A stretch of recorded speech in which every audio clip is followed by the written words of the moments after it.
everyone, and welcome to another episode of Top 5 Saturdays Live with me, Chase Lee, and my co-host, Brian Sudfield. That's fucking right. And hey, listen, if you're new to this show, what we do is we take a look at the movies coming out on Fridays, and we will make a top 5 list according to the movies coming out to make it kind of relevant. You know, we like to keep it relevant around this joint. And we might do a top 5 show over an actor or an actress, a genre, a director. You never know what's going to happen. And this week is one of those kind of niche ones because, you know, we're not focusing on a director or actor or whatever, but we're focusing on a certain type of genre. So apparently my dryer is about to explode. I don't know if anyone can hear that, but it's like loud. Anyways, yeah. So and the cool thing about the show is that it's live, so we have no idea what's going to come out of each other's mouths. And I don't know his list. He doesn't know my list. So Brian, what are we doing this week? We are honoring action comedies because of the release of the Brothers Grimsby. That is very correct. And so, Brian, go ahead and talk for a minute. I got to shut my dryer off because it sounds like my apartment's going to explode. This might be my last episode. Life as we know it. I don't know what to talk about. What's the Brothers Grimsby? Why is it an action comedy? Well, that's what it says on IMDb. So it's an action comedy. There's action and there's comedy because it's Sacha Baron Cohen and Mark Strong, who looks exactly like my history teacher. Shout out to my history teacher. Shout out to Brian's history teacher. So anyways, yeah, sorry about that, guys. It was bugging the shit out of me. All right, so I've never done that during a live recording, actually. So that's the first time. If you are watching on YouTube and you want an audio-only version of this podcast, the link will be in the description below. And if you want a video version and you're listening on Spreaker or iHeartRadio, link will be in the description below as well. Yeah, so that's about it. So what we're going to do is we're going to do our top 5 list, 5 through 1. Then we're going to do honorable mentions, dishonorable mentions, and then Brian's going to introduce next week. So first, before we begin our list, action comedies. Now, the way I approach my list is kind of unconventional. Now, a lot of people are going to be putting like Lethal Weapons or Rush Hours on there. Very typical action kind of buddy cop movies and stuff. I don't really flow that way. Now, most of my movies that I have on my list do have 2 people as the main leads or whatever, and they are, you know, pursuing a objective, and, you know, they go through all these shenanigans and stuff.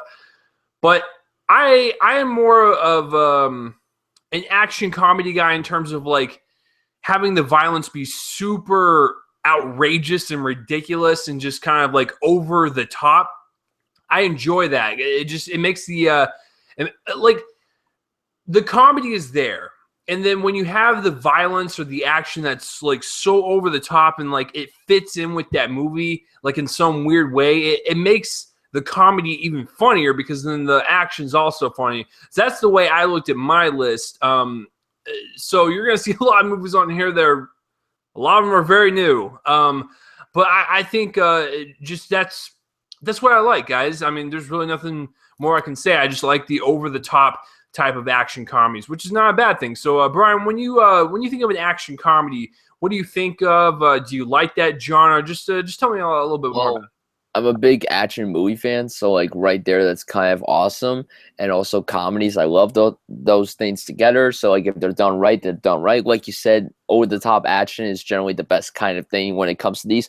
There's only one film on my list that doesn't have necessarily over the top action like my other 4 films, but the action is still kind of silly in a way with one of my films that are on here. But yeah, that's the way I think when it comes to action comedies. Yeah, I mean, it's a very weird type of subgenre because, you know, as I said it, I just realized I should retract that. I don't think Lethal Weapon's an action comedy. Yeah, there's some funny bits between, you know, Mel Gibson and Danny Glover, but it's not really like a flat. Like when I think of an action comedy, I think of one of the go-tos. It's either Rush Hour or Men in Black. Like those, I consider like a full-on action comedy. It's like a balance of both. And it kind of goes back and forth, and it works out in the end. So, like, how would you see an action comedy? Do you think they should have a good balance? Do you think it should be a little bit more action than the comedy, or vice versa? Or what do you think? Good balance of both.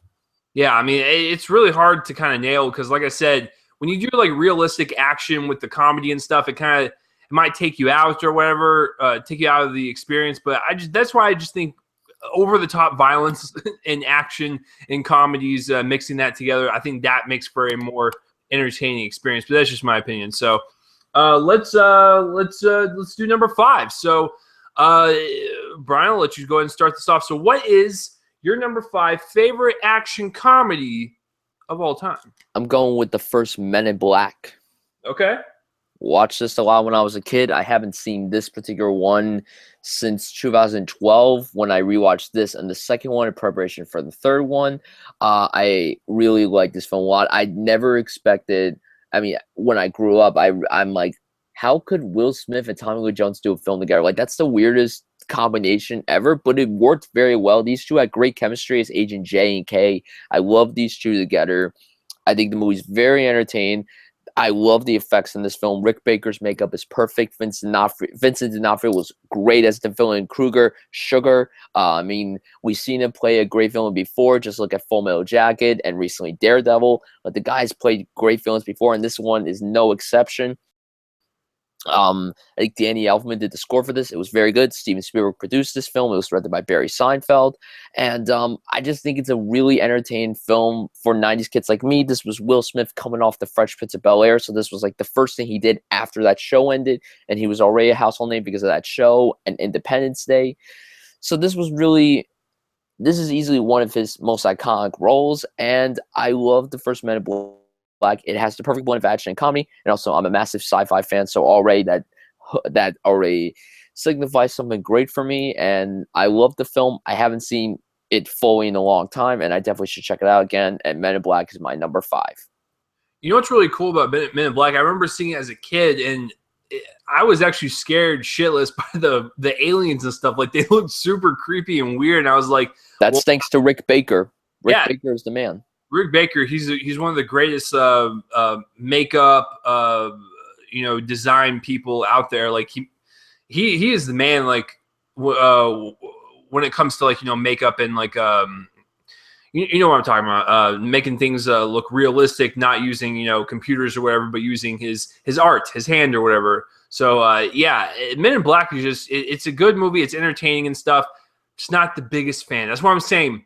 My list is very unconventional. I'm just not like the biggest fan of Men in Black or the biggest fan of Rush Hours or whatever, or even hell, the movie that's on the fucking thumbnail, Beverly Hills Cop. They're just not for me. Like I said, I don't know. There's something loose up in my head, but sue me. So that's a good number 5. So let me counteract that with a very unconventional pick. My number 5 is a spoof on a show that was originally an SNL skit. Now, I didn't know what to expect, and I remember when I went in there,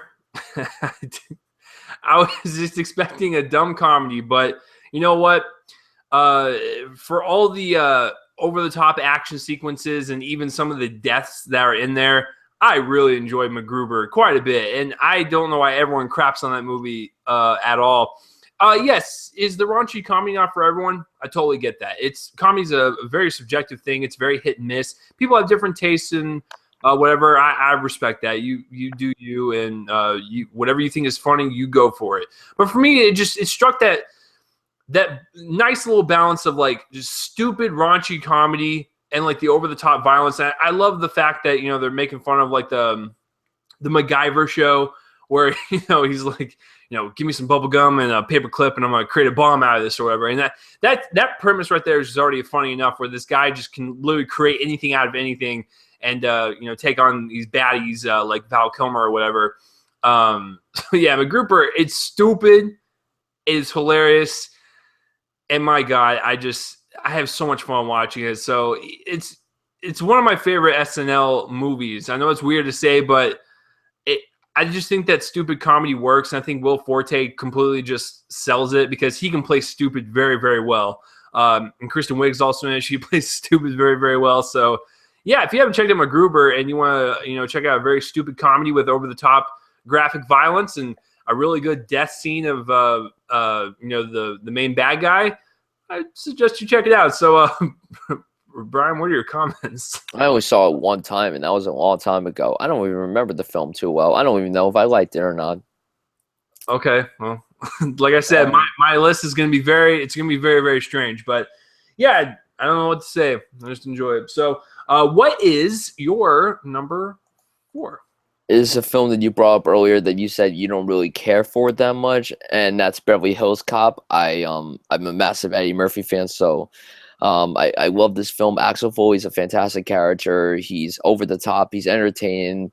He's a good cop. He knows what he's doing, and I just think no one else could have played this role like Eddie Murphy. There were a lot of other actors in talks to play this role. Apparently, Nicolas Cage was at one point. Mickey Rourke. Eddie Murphy was coming off of SNL. I don't know if he was still on SNL at the time when he made this film, but he was already solidified for being in 48 Hours and Trading Places. I think Coming to America came out later on. But this is definitely considered his best comedy from the 80s, and I think it's really entertaining because Axel Foley is one hell of a great character, and the song do. Like, I love the theme song from this movie, and I love cop movies. I love crime stuff, and this solidifies the action and comedy very well. Like, yes, there's not many action sequences in this film, but it is labeled as an action comedy, and I think it's a well-made action comedy. The second one was directed by Tony Scott, which I think might be slightly better than the original. The third one is just absolute shit. And they were supposed to make a fourth one. Brett Ratner was supposed to direct it. It was supposed to come out, I think, next year, and they were supposed to start filming it, but then they canned it because Eddie Murphy wants it to be perfect, which is understandable, and that's a good thing because of how terrible the third one was. But I love Beverly Hills Cop. I think it's entertaining. I just love what Eddie Murphy does. You've probably seen it before. So, yeah, I love this film, and I can understand why it's not for everybody, but for me, it worked very well. I didn't like it at first when I first saw it, but then I saw it again. I'm like, you know what? This isn't that bad of a film. I enjoy it for what it is.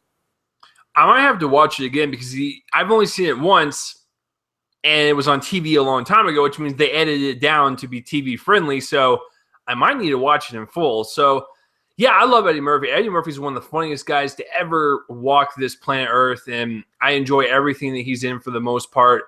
And he will always make me laugh and smile. And maybe I should go back and rewatch Beverly Hills Cop because I think it would warrant a rewatch since I did watch it on television. And when the FCC censors Eddie Murphy, that shit ain't gonna fly. Okay, so good pick though. But I mean, like I said, the only reason I couldn't put it on my list, even though I have seen it once, it was so long ago to where I don't even remember it, and I would feel so dirty. I would feel like a Frank Underwood because that's relevant right now. There you go. Wink, wink for all you House of Cards fans, just like myself. I would feel so dirty if I put that on my list because I don't remember anything. So yeah, that's a good pick. My number 4 is a film where supporting actor was nominated for that film, and it was 2008.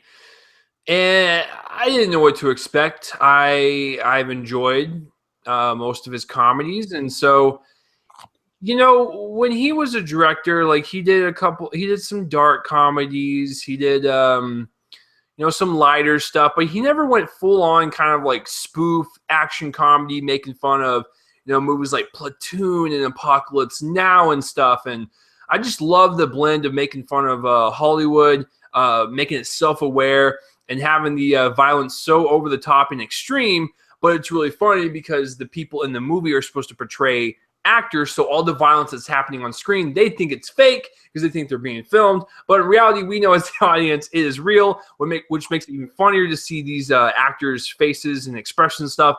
Priceless.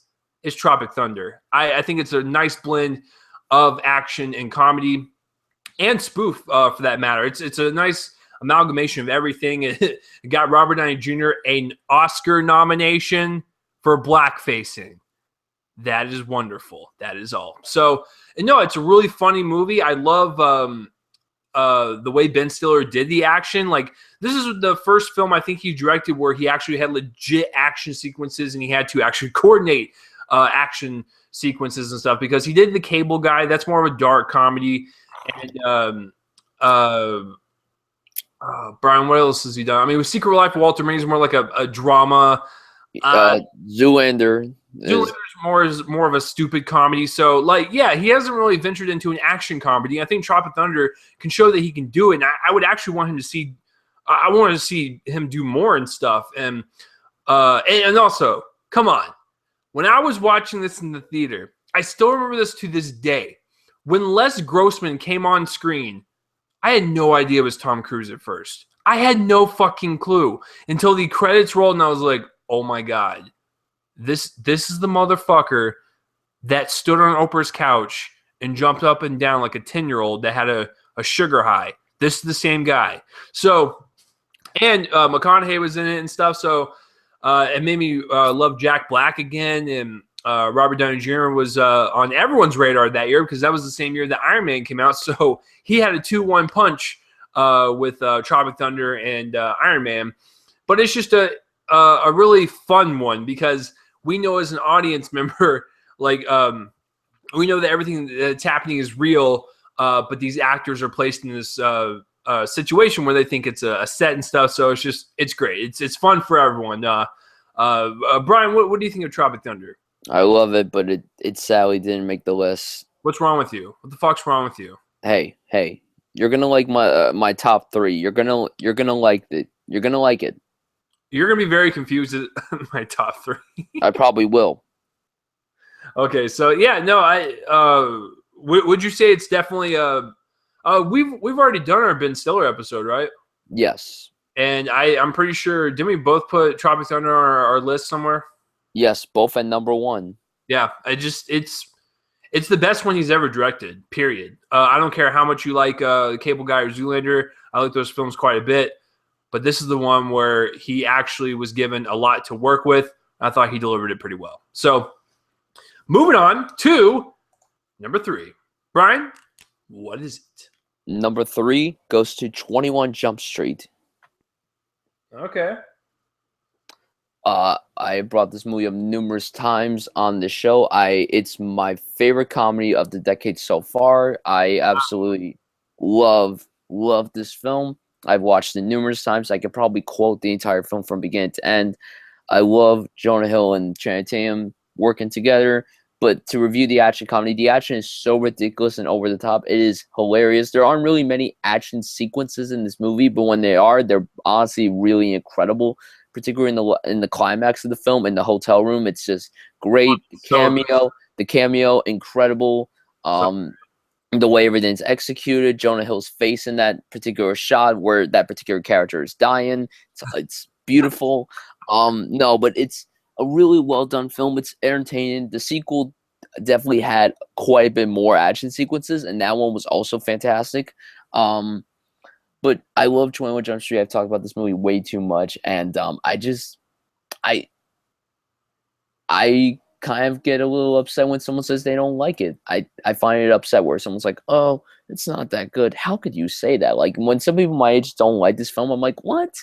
That's because you like Ted, but not. Hey, Ted is great and everything, but 21 Jump Street, like every girl in my school loves Channing Tatum, and they're like, well, whatever. I'm like, all right, thanks, jerks. But yeah, 21 Jump Street, fantastic, love it to death, love it, just love it. And to the people my age who do love it, you guys are the saints. I love you guys so much. Listen. I remember like that year when it came out, we had no idea what to expect. We really didn't, because the trailers were bleh. It's coming from the guys that did Cloudy with the Chance of Meatballs, which I love. But let's face facts. You're going from a PG movie to an R-rated movie. I was like, there's no stepping stone. You're going from, the lowest of the low to like one of the highest thing. It's just, I didn't know what to expect, but I walked in there, sitting down, and when it started, I was laughing instantly. And when I left, I was like, wow, that was like one of the most refreshing comedies I've seen in quite some time. I love the fact that it's self-aware, especially when you watch the sequel. Even the characters are self-aware that sequels tread the same stuff from the original over and over again. So that's clever, that's smart, and just like Brian, that was my first introduction to Brie Larson as well. So that was she's a recent Oscar winner. So there you go. And then that was actually my first time where I said Channing Tatum is my favorite now. Like, because I didn't like Channing Tatum before that because he did nothing but the rom-coms. And no, anything romance he just did. He was just doing romance after romance after romance.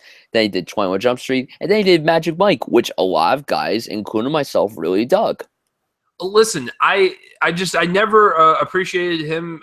He was pulling a Matthew McConaughey, and he's doing all these romance movies, and I just didn't really like the way he carried himself. I was like, man, just this actor just looks like he's just in it for the money and stuff, and he looks irritating.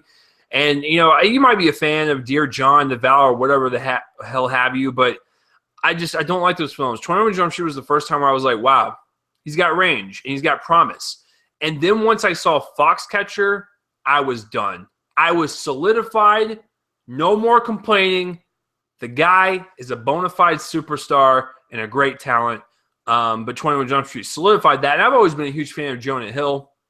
And now after 21 Jump Street, and especially 22 Jump Street, I'm a huge fan of Phil Lord and Chris Miller, the writers and directors, because they also did the Lego Movie, which is one of my favorite animated movies, definitely in the past 5 years. So I really appreciate that film quite a bit, but it didn't make my list just because I wanted to give other films a chance to kind of shine. There's just so many action comedies out there. I could have put 21 Jump Street. I have it on my list, but in terms of like honorable mention, but in terms of my top 5, I was like, no, I got to go with the ones that kind of like I remember the most, like in terms of like either theater experience or the rewatchability. And don't get me wrong, I've seen 21 Jump Street 1,000 times, but I just want to give other movies a chance. So with that being said, speaking of Jonah Hill, let's tie that into his little Rat Pack. For my number 3, I remember it was 2008. It was my fall semester of senior year in high school, and I went to go see Superbad in a crowded theater, and I enjoyed myself. I was like, holy shit, this is like my new American Pie. This is fantastic. And that was the first time I went, who are the writers this son of a bitch? And then I was like, oh, Seth Rogen, Evan Goldberg. I'm going to follow these guys. And so I was like, I don't care what the hell they do.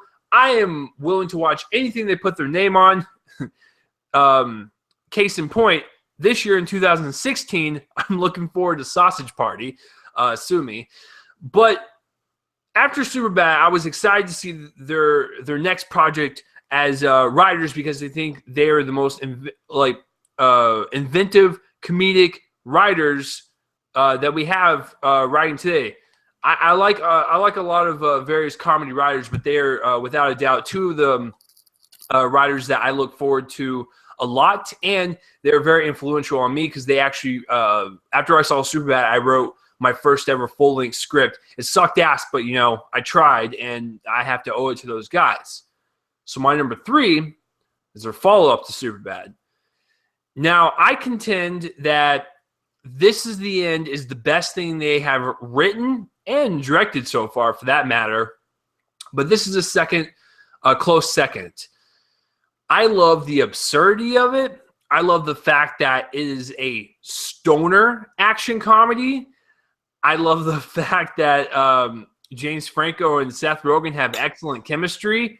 I love the over-the-top action. That was my first introduction to Danny McBride and Craig Robinson. It's just a very, very entertaining fucking movie. It's Pineapple Express. I love this movie to death. I remember when I saw it in theaters, I was laughing my ass off.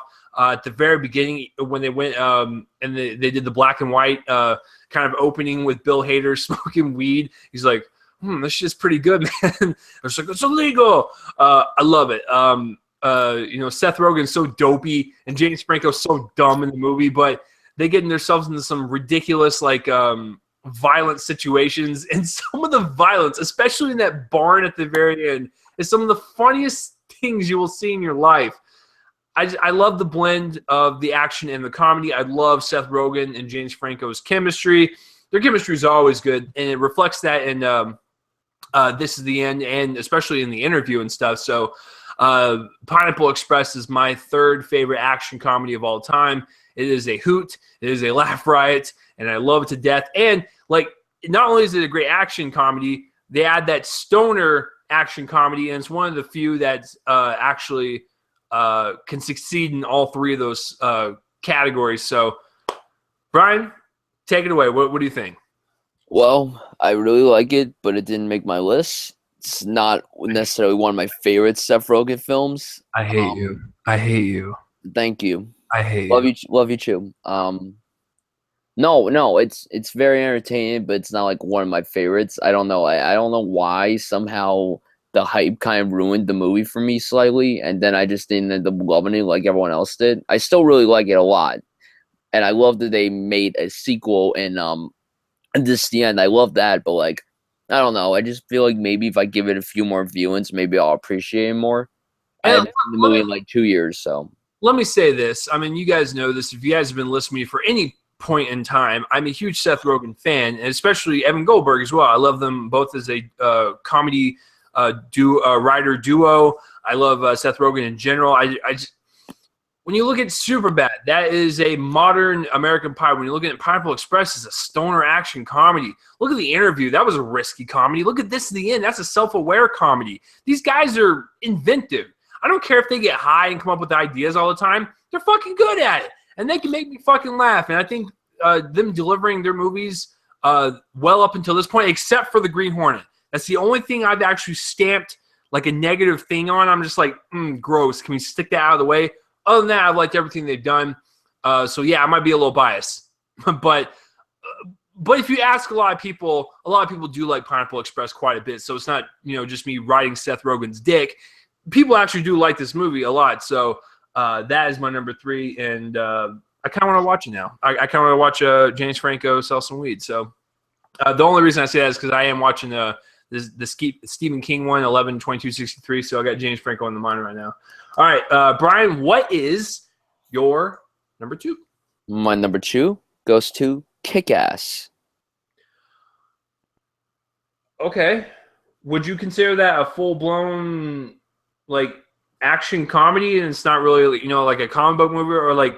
Well, it has a lot of action in it, and it has a lot of comedy in it. And when I looked it up, it is labeled as an action comedy. Okay. I never saw it as an action comedy. I just saw it as a really good graphic novel adaptation. Well, it is a graphic novel adaptation, but it is an action comedy. There's a lot of action and there's a lot of comedy. Like that's the thing. That's what's labeled as. I love this film. I didn't see it when it first came out. I was kind of young. I didn't really get a chance to see it. I saw it, I think, shortly before the sequel came out. And I really was into this film. I couldn't stop watching it. I watched it like 5 times within 1 week. I really love this film. I bought it on Blu-ray. I think the day after I saw it, like I went to Best Buy. I saw it for like $8. And I'm like, I'm grabbing that bitch and buying that right now and going home and watching it. Like I just love Kick-Ass to death. The action is very well done. It feels like you're in a graphic novel. It's so well done. Matthew Vaughn did a great job directing this film. I mean, now he's one of my favorite directors to watch on screen because he did such a good job with X-Men, Days of Future Past, First Class, and then he did Kingsman, and now he's doing a Flash Gordon film, which I'm excited for. I can't wait to see what he does with that if he's gonna do that. I think all the performances here were great. Aaron Taylor Johnson did a great job. McLovin, Christopher Mintz-Plasse was great. Mark Strachan, aka the doppelganger, my history teacher, also did great as the villain. Nicolas Cage was fantastic here. I did not know what to expect watching his performance as Big Daddy. And Chloe Grace Moretz was so good. She was adorable, and she was pretty badass as Hit Girl. And then she continued to do that in Kick-Ass 2, a film I was slightly disappointed with, but that's a different story. Yeah, it's a very entertaining movie. There's a lot of funny moments. A lot of them just the comedy's so natural. Like it's not over the top. It's just so natural, and it works very, very well. To the point where I just find it very entertaining. And I kind of think the sequel tried a little too hard to be like the first one, and it didn't manage to do it so well, probably because Matthew Vaughn was only a producer on the film. He didn't write the film, he didn't direct it. It was kind of just, it was just downhill in my opinion, but I love Kick-Ass. I think it's a really underrated film, although it has achieved that cult classic status, but more people still need to check this movie out. There was another action comedy that came out that year called Scott Pilgrim that's also incredibly, incredibly underrated, which also now has the cult classic status. But yeah, Kick-Ass, people, get on that. Watch it. Yes, I know it's rated R, but look, we just had an R-rated superhero movie that did very well, and it was called Deadpool. So please support Kick-Ass. It deserves to be seen by everybody. Check it out. It's my number 2. It's one of my favorite movies of the decade so far. I absolutely love Kick-Ass. Please, for the love of God, check it out if you haven't seen it. Yeah, I remember when Kick-Ass came out, I was working at the movie theater. You know what's really funny is my theater was very conservative, and so they wouldn't really put ass on the marquee. So they put Kick A. So I thought so I always be like, all right, Kicka's playing right now. No, I think Kick-Ass is really Listen, I own both of them, and I've actually contested that Kick-Ass 2 is just fine. By the way, I don't understand why people hate it so much or even feel disappointed. I loved it to death, and I love that inclusion of like the underground like Justice League type of deal. I love that, and I really wish, never going to happen since number 2 kind of failed. I need them to close this out with a trilogy. I have Kick-Ass 3, the comic book, volume 1, whatever, and I started reading it, and I was like, oh my God, they need to finish this trilogy. They need to finish this story. But they're not going to, and it's kind of sad. But I love Kick-Ass. I love Kick-Ass 2. It's a great pick, but I just don't classify as an action comedy, because if anything, you can classify Ant-Man as a action comedy. But for comic book movies and stuff, I don't know. I don't know. I can't put them in this genre.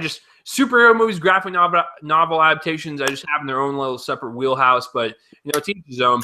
Kick-Ass and Watchmen are actually my favorite graphic novel adaptations I've seen ever. So I am totally okay with the pick. I just wouldn't pick it myself for this category. All right, my number 2. So Brian went with the graphic novel. I'm gonna go far to the left on this one. I'm gonna be so far from his pick. You're gonna be like, what? Okay. So, like I stated in the beginning of this episode, I really appreciate over-the-top violence, over-the-top gore, action with my action comedies. I think that makes the comedy even funnier, and it just adds to the funniness of the situations and stuff. It just makes for an entertaining movie. Okay. This one, it's funny off the bat, and it's funny throughout and stuff. But the action is so much more funnier than the actual comedy being delivered because they're not human. I'm going Team America World Police. I love this movie quite a bit, actually. And I'm a huge fan of Trey Parker and Matt Stone. South Park is, without a doubt, my favorite show of all time. It just is. Now, I have a top 5 and everything. And, there's shows like Breaking Bad on there and stuff.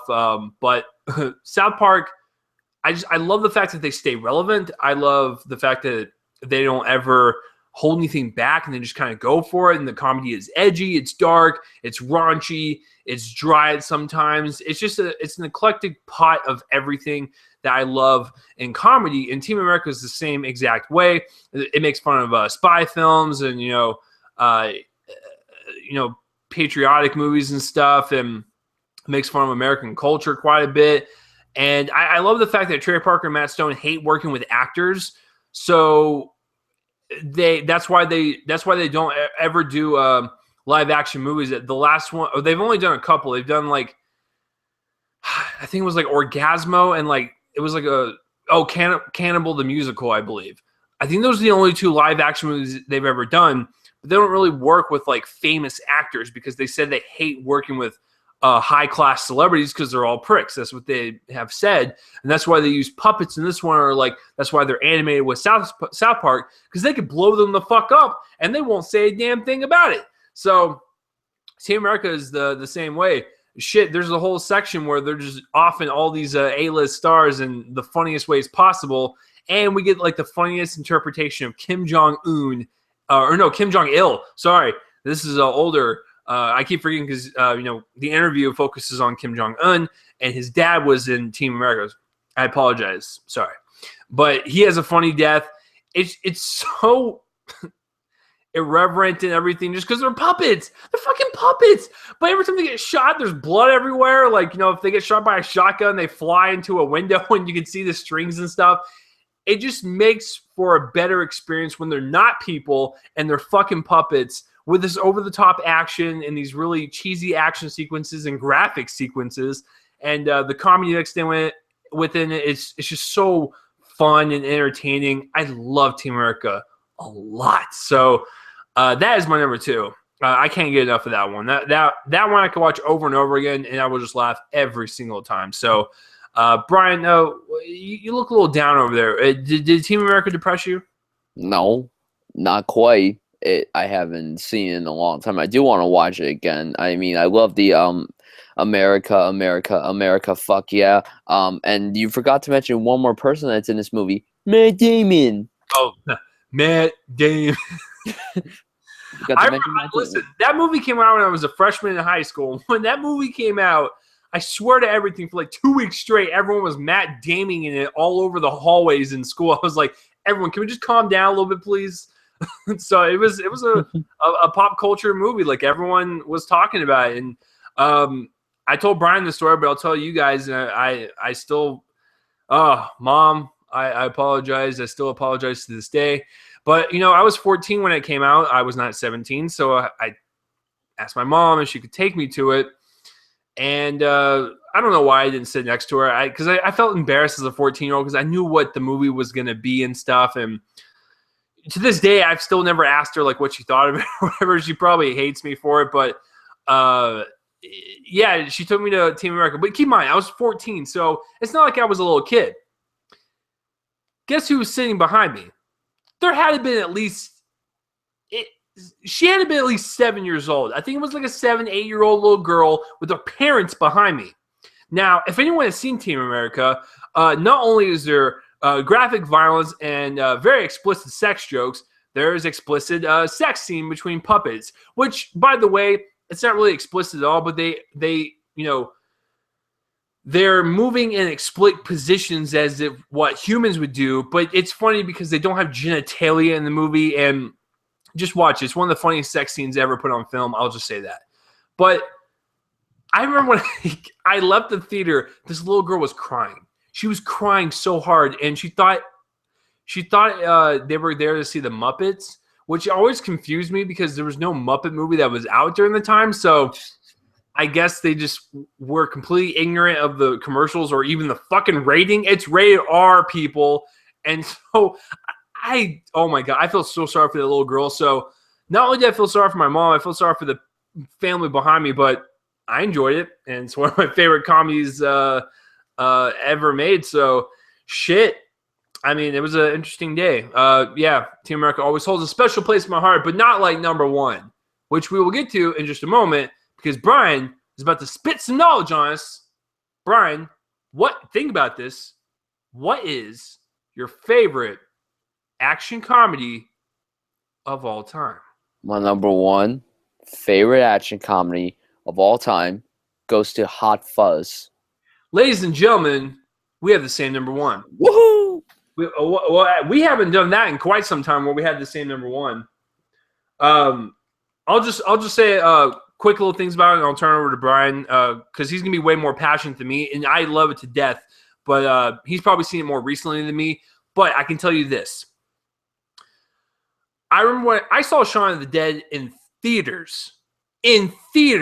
Because let's face it, folks, as much as this Cornetto trilogy is fucking awesome, it did not do well over here in the States. It did well over there overseas because that is where they are from. That is where they're most popular. But I remember when Shaun of the Dead came out, no one went to go see it. I saw it. I laughed my ass off in the theaters, and I was like, who the fuck are these two guys? Like, this guy is awesome. And then, that bigger guy is even more awesome. So I was like, who's this fucking comedy duo? And I remember when Hot Fuzz came out, and it said, from the guys that brought you Shaun of the Dead, I was like, I'm totally in. I don't care what it's about. I'm totally in. And I love the dry humor between Simon Pegg and Nick Frost in all three of the movies, by the way. I have always debated which one's my favorite. I like all three. But I've gone with The World's End at some days. Some days I'll go Hot Fuzz. Some days I'll go Shaun of the Dead. It just depends on my mood. But I love their dry humor and their dry wit. And what makes this movie so great is not only do they spoof cop movies, they actually portray cops like real fucking cops. Listen, I'm not going to tell you where I work, but I will tell you that I work with police officers. And I can tell you that paperwork is like 95% of the job. Hot Fuzz, they actually have sequences of cops doing paperwork. I'm like, wow, this is the most accurate depiction of cops I've ever seen in a movie. Now, is there over-the-top action sequences with really graphic violence? Oh, yeah, there is. But that's what makes it even funnier in this movie than, say, like a Team America. Because Team America is, like, slapsticky. What makes Hot Fuzz more grounded is that the violence feels disturbing and brutal, and it like, makes you cringe. But when the violence happens, and, then we'll cut to a scene with Nick Frost and Simon Pegg, and they break that tension with their comedy, or when the violence happens in front of them, and then they come back with like a dry, witty one-liner, it just makes it even funnier than like a slapsticky type of violence, because we just saw something super brutal, and they're kind of just acting like it didn't even happen or whatever. So it's a really well filmed action comedy, by the way, because I love Edgar Wright's directing, like what Brian said with Scott Pilgrim vs. the World, which is super underrated, by the way. I cannot believe that movie fucking flopped in the box office. I paid for it, by the way, to see it in theaters, and I must have been a part of that small, minute group that did. So, but yeah, Edgar's type of directing and like editing and just writing in general is super sharp, is witty, is firing at 100 miles an hour, and it just kind of hits you, and it just has this flowing narrative that just keeps you engaged the entire time. And Hot Fuzz is no exception. The violence is brutal. It is graphic. I love the comedy. I love, like, dry humor is probably my favorite type of comedy. I know it's weird to say since I just told you I like South Park. I'm a huge fan of like American Pie and stuff. So I love the raunch. But dry humor is without doubt my favorite type. Case in point, I'm looking at it right over there. The Office and Parks and Rec are two of my favorite comedy shows of all time, and they're more of the dry side. So when you have that dry humor in a full-length feature, say no more. I'm good to go. But Hot Fuzz is fantastic. It's in the middle of the Cornetto trilogy. That whole trilogy is badass. Shaun of the Dead is a horror comedy. Hot Fuzz is an action comedy. And The World's End, I would say, it's like a science fiction comedy. So Hot Fuzz, if you guys have not seen it, it's really smart. It's really witty. It is funny. It's brutal. And it's just fun. So, Brian, take it away. I love this. This is actually my personal favorite of the Cornetto trilogy. I mean, I love all three of them equally, but this is in my opinion, this the best, and it's also my favorite one. Like I said before, I love cop films. I love movies that parody stuff. British humor overall might just be the best humor we've had ever, because there's a lot of British comedies that I've seen, and some of them are my favorite comedies, like Seven Psychopaths and Burgess. Those particular comedies alone, and these. Which is done by the same director, by the way. Yeah, same director, same star, incredible. Just love that stuff. And these three films alone are just perfect. I mean, yeah, Edgar Wright directed all three of them perfectly. Simon Pegg and Edgar Wright co-wrote all three of them. And then Simon Pegg and Nick Frost, they are a genius duo. I really want them to see more. I really want them to do more stuff together. I know they did Paul, but that was not Edgar Wright. I enjoyed Paul, but I would have wanted. See, I have the three of them on Blu-ray over there. All three of them. It's incredible. And I just love their characters' names in this movie. I mean, Simon Pegg is Nicholas Angel, and Nick Frost is Danny Butterman. Perfect name. I mean, the first scene alone, where they first meet when they're at the bar, and then there's like a lot of underage kids drinking. They're like, "This, what year were you born? 1976. So you're 36. Yes, get out." Like I love that. Then Nick Frost is like drunk and he's like walking around like this. It's so entertaining. I love it so much. Oh my god! And Morning Sergeant. I wish that more people. I wish I knew a sergeant so I could just be like Morning Sergeant, Morning Sergeant. He'd be like, "Stop saying Morning Sergeant. I'm sorry, Sergeant." No, and like there's a lot of plot twists in this movie. I think Timothy Dalton was great. Jim Broadbent was great. And it's it's so well done, and the movie's 2 hours long, and I don't like comedies whenever they're that long, but this one is an exception because this one is funny, it's fast paced, it's entertaining, it's perfect. The quick editing is just perfect. That's the thing I've always loved the most about Edgar Wright, like the chase scene, and then the scene where they pull over Timothy Dalton at one point. It's like a quick edit, and then Danny's like, that was wicked. I love it. I love it so much. I love this film. It's really incredibly just perfectly entertaining, and of course, the greats are good. Everything was for the greater good. The greats are good. I love it so much. Hot Fuzz, fantastic. See it if you haven't. Yeah, if you guys love the British comedy, this is a film that cannot be missed. This is for British comedy fans for sure. This is the ultimate comedy for British fans, as is Shaun the Dead and The World's End. All three of these films must be seen. Check them out. If you haven't, what is wrong with you? It's great, and Hot Fuzz really is the best action comedy we've ever had, period. Which is funny because it's not made here. That's it is from a different country, and we cannot make a good one. But I've contested that, Team America is my second favorite, and Brian's is Kick-Ass. So apparently Brian's number one American one is Kick-Ass and one's Team America. So yeah, if you guys have not seen the Cornetto trilogy in general, what are you doing?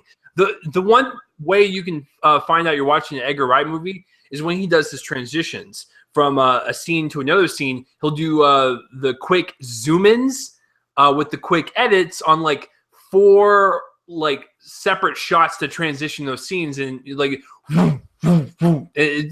you can tell you're watching his movie when you see that quick edit, fastly shot and zoomed transition. He's the king at it.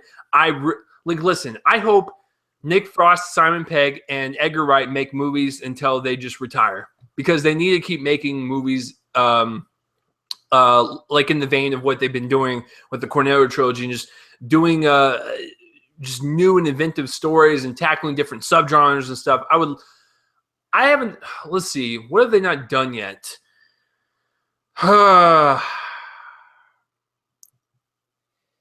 Maybe they've done everything. They did horror, they did cop, and they did sci-fi. What if they did a good like romantic comedy? But it was I would buy into that. I would love that. Like a Love Actually meets.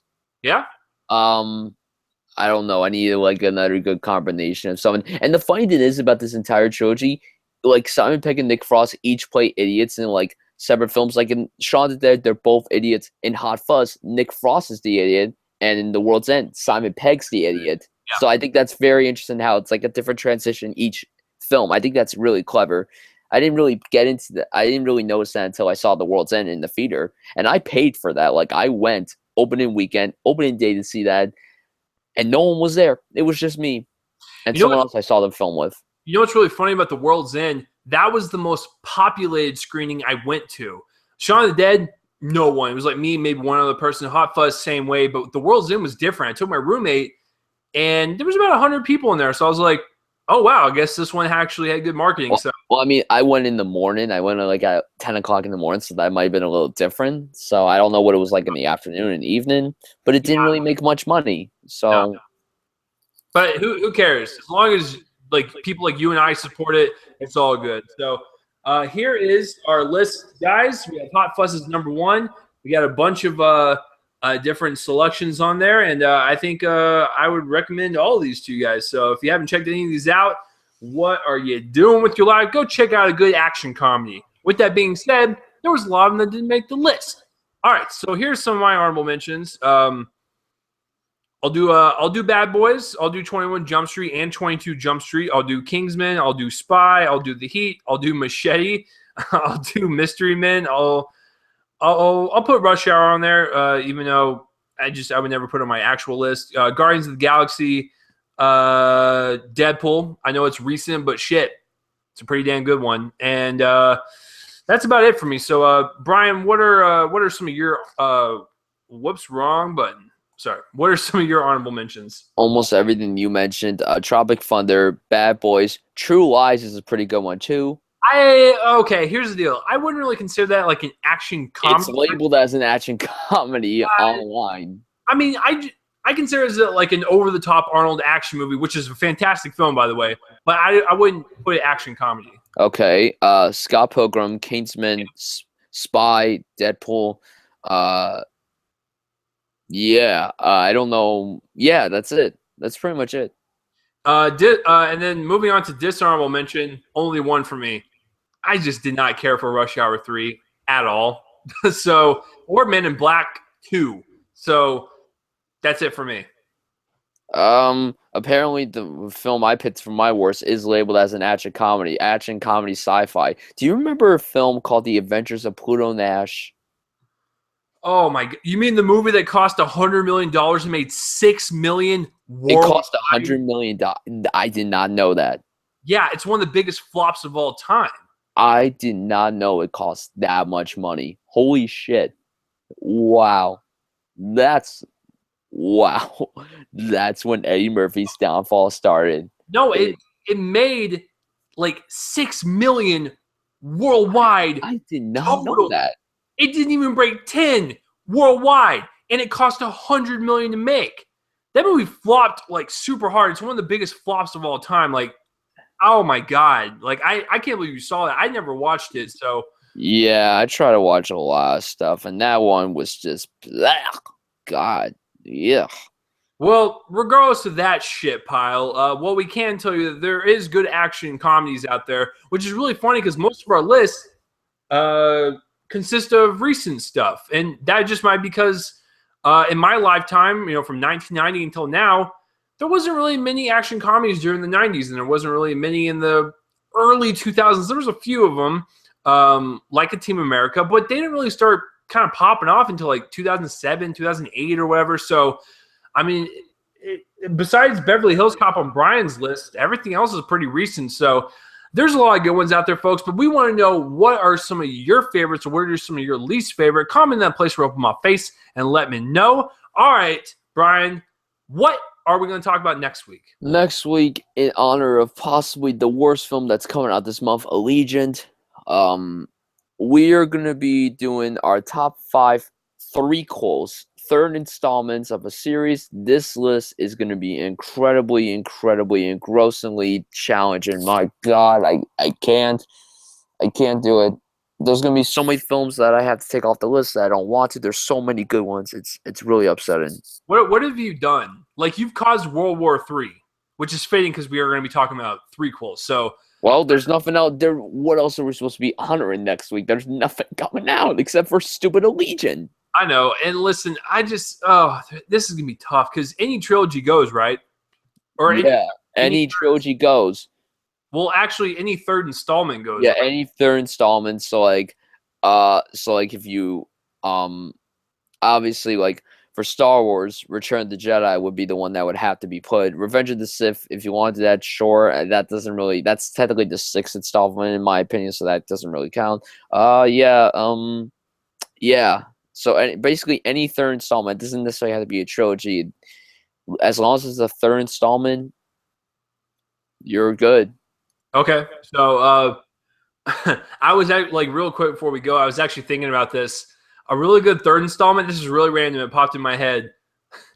I'm a huge fan of the Nightmare on Elm Street franchise. Yeah. And the third one's pretty good. What's it called? Is it Dream Wish? I do not remember. It's like the second one's poop, and then the third one's good. It's like Dream Children or something, Dream Wish or whatever. That one's good. And then like the fourth one's terrible. The fifth one's terrible. And then like New Nightmare is awesome. So yeah, like that's like one of those franchises where like the third one is actually one of the best ones. So I randomly thought of that. So, yeah, that will do it for this week's episode, guys, of Top 5 Saturdays Live. Next week will be the Top 5 threequels. So any third installment of any franchise, it could be a set trilogy, it could be a movie that has 10 titles in it, but as long as they have a third installment, anything goes. So I will guarantee you that a certain movie on there that involves an incinerator will be on our list somewhere. What movie is that? You'll find out next week. So, Brian, where can the people find you online? Twitter at BrianSuts98 and on YouTube at Brian Sutfield. All right, so you can find me on Twitter at RealChaseLee, and all of our links in the description, including Brian's, will be in the link in the description below. And just a recap, if you're watching on YouTube and you want an audio-only version of the podcast, link will be in the description below.